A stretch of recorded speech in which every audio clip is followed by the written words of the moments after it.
Planet Mission Part 1 by David Claiborne, as read by the author. New chapters every Monday. The full novel is available on Amazon.com and other online retailers. Links in the description.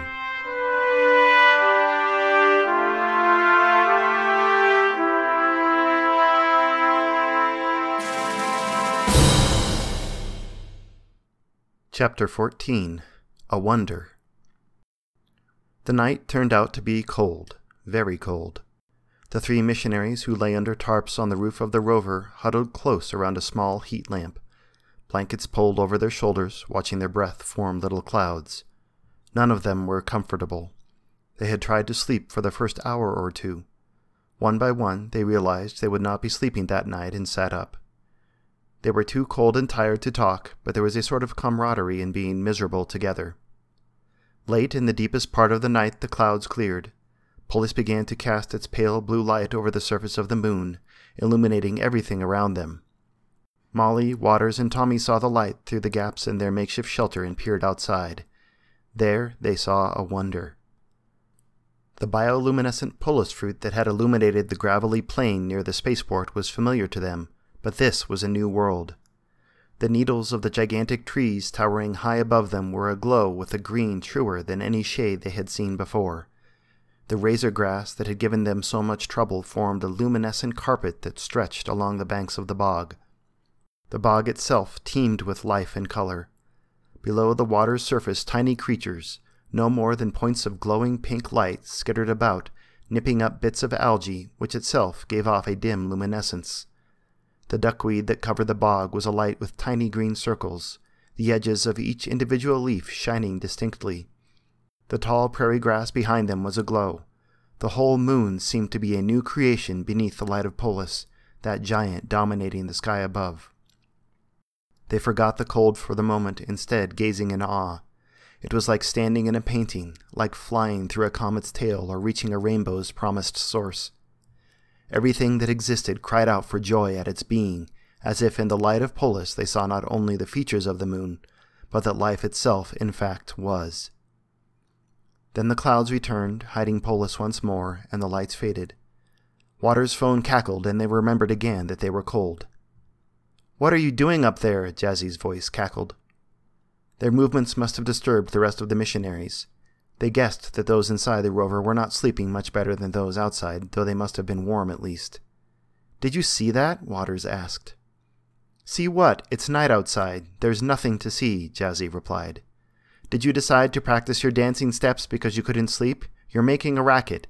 Please sit down and let us get some rest. We all need it." They crept back into their makeshift tent and resumed their vigil over the tiny heat lamp, though now its dim heat seemed insufficient, even disappointing. Their thoughts turned to what they had seen, mixing colors green, gold, pink, orange, and yellow in their mind's eye. These visions slowly blended into a cascade of vivid dreams, and they slept where they sat. The three sleeping on the roof were awakened by the sound of the rover's door opening, followed by the chittering of Jazzy and Bo. The clouds had cleared, and the morning sun shone brightly through gaps in the makeshift tarp. Birdsong and the buzz of insects filled the morning air. One by one, those exiled to the roof stretched and breathed deeply, feeling surprisingly refreshed and good-natured in contrast to the missionaries who had the benefit of sleeping inside, who seemed to want nothing to do with each other. Waters stepped out of the tarp and immediately stood bolt upright. Molly and Tommy followed, and they stood abreast in a line, fixated on the shore. They counted a troop of 6 Polus bears assembled at the edge of the bog. 3 of them bore tiny riders, or at least they looked tiny atop the massive beasts.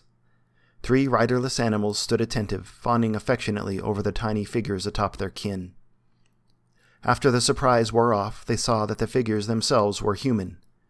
The two groups considered each other for what seemed endless minutes until Jazzy saw their visitors for the first time and gave a cry. No doubt these were the colonists. Each one appeared quite proud, even noble. They wore high boots, carved glasses with a single thin slit across the front, and shirts or a hooded covering like a poncho that was decorated with woven patterns.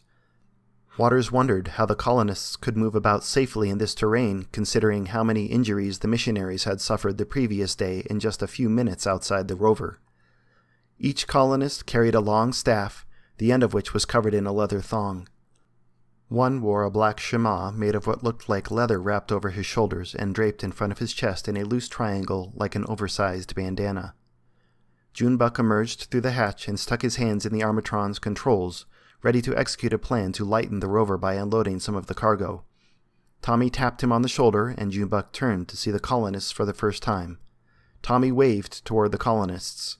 Junebug waved with his arms still in the controls of the Armatron, causing it to imitate the gesture. Waters, Molly, Bo, and Jazzy donned their environmental suits and gingerly made their way across the bog to solid ground where the groups stood considering each other for a few moments. The missionaries stood at a distance, still wary of the Polus bears.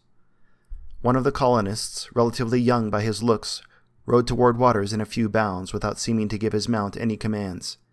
Waters held his hands up, palms forward, less in a gesture of surrender than of self-preservation. The Polus bear on which the rider sat was a beast every bit as large as the one they had seen the previous day, and it was terrifying having it lumber towards them snorting and huffing as it came. "You do not belong here," the rider shouted. He gestured at them with his staff. Waters got the impression he meant the staff as a tool of emphasis rather than a threat, but it still felt like he was brandishing it at them. None of the missionaries spoke, but instinctively they began to slowly back away. The rider swung the Polus bear's massive flanks around and repeated his statement from the left side. "You should not be here." "Jonathan," said the rider with a black shema. His tone was scolding, though it carried notes of agreement. The rider, Jonathan it seemed, paused for a moment while the Polus bear stamped its feet, then rode back to the troop, never taking his eyes from them. The rider with the black shema slid off the back of his Polus bear. Without a word, the animal lifted its front leg and caught him in his slide. He rode the leg down as the animal knelt on all fours and lowered its head, gently bringing him to the ground. He patted the side of the bear and gave it a hug.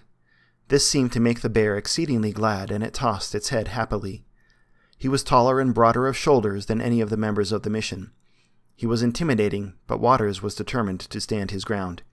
He waved to the missionaries in greeting as Tommy sidled up to the rest of the team. "Hello, Tommy," the colonist said. "It's good to see you again, sir," Tommy replied, shaking the man's hand. In response to the questioning looks from the missionaries, he explained, "We met before when I came on the first contact trip out here." Waters and Molly shook the colonist's hand as well. At last, Waters, feeling responsible as mission director, spoke. "Are you members of the Polus IV colony?" "I am, and we are," the man said in return. Though he spoke normally, it sounded to the missionaries like his voice boomed across the bog with the piercing clarity of a trumpet's call, unlike any voice they had yet heard. "I am the mayor of the colony. You appear to be stuck," he said. They shuffled uncomfortably. Their predicament was obvious. This was not the first impression any of them wanted to make upon those they were meant to be helping. "How did you find us?" Waters asked, redirecting the conversation. "An Arcuda told us," responded a woman still atop her bear. Her voice carried the same clarity as the man's, but its pitch had a different character. It reminded Waters of high piano keys. "Arcuda?" Waters asked. "Yes, Arcuda, one of these good creatures. You met him last night," she replied. "I see," Waters said. He turned aside to the rest of the team and said in a low voice, "This is more concerning than I think we could have imagined. There is clearly some kind of animism at work even beyond what we expected. We should review additional training on our way to the colony to prepare us better." Bo and Jazzy nodded their heads solemnly. Molly looked perplexed. Waters looked back over his shoulder, and the woman met his gaze, smiled ironically, and waved her fingers at him. He quickly turned back to the team. She could not possibly have heard him. "This is not going to help our goals at all, I'm afraid," Waters finished. "Well," the mayor said, done with waiting, "do you want out?" Waters, embarrassed at having been caught by the colonists in a compromising situation, took time to consider the offer. While he was certain that the colonists' beasts possessed enough strength to pull the rover from the bog, he also feared that they might damage it in the process. More importantly, however, he did not want to admit they could use the help. No, thank you," Waters replied. "We'll get the rover out with our technology. It's delicate, you know, and expensive." "Waters, that rover is about the toughest thing around for miles right about now," Tommy said. Waters shot Tommy a look that said, "Shut up." The mayor turned back to the Arcuda. "What made you think we wouldn't use technology?" he said, as he mounted the bear again. Waters could only imagine what they might consider technology. The administration could at best estimate how much the colonists' equipment must have degraded after so many decades without upkeep and the benefit of Earth's specialists. He was certain of that fact now that he saw them riding animals. They must truly be devolving into a primitive civilization, he said to himself, though perhaps it was not too late. This would be of great interest to Director Stannisdottir. Here, Junebug called, holding a winch out from the rover's side with the armatron. Together, Bo and Tommy carefully maneuvered the winch to the front of the rover and attached it. "Be careful to ensure the locking pin is completely in place," Waters said, supervising from the shore. "Got it," Bo finished as the winch snapped into place. Waters nodded his approval. Tommy unstrung several meters of cable and then tossed the bundle to Molly on the shore. She backed up, unstringing more cable as she went. She saw that she was headed straight toward their visitors with their enormous polar bear mounts, blushed a little, and detoured to the side. "It will be more likely to pull free if we take it at an angle," she called back. "That's right," Bo replied, understanding her intentions completely. She found the nearest tree. It was large enough that it could have been hollowed into a house and still have room left over. She disappeared for a minute as she walked around the tree, then came back around and hooked the cable back on itself. "All set," she shouted. Tommy hopped in the rover and powered it up. "Huh," he remarked. "What is it?" Junebug asked behind him.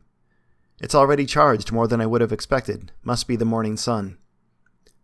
He activated the winch and it began to pull, jerking the nose of the rover to the side. He gave it a little throttle, slowly turning the wheels to take some of the strain, though he knew it was unlikely to matter. The cable was at least 10-ton test, and the torque from the winch's motor was more than capable of pulling it straight up a cliff if necessary. A few minutes later, the rover was on solid ground.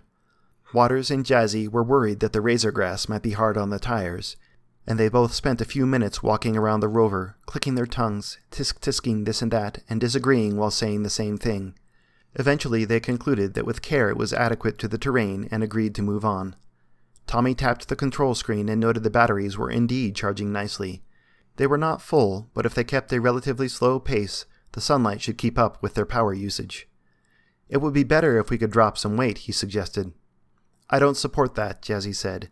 "There's not a thing aboard that isn't mission critical." "I agree," Waters said. "We'll have to just take it slow." "Well, some of you may as well walk then. It's going to be that kind of a pace," Tommy said. None of the missionaries seemed eager to hoof it, especially not with 6 large Polus bears in the area, and they all climbed back inside the rover.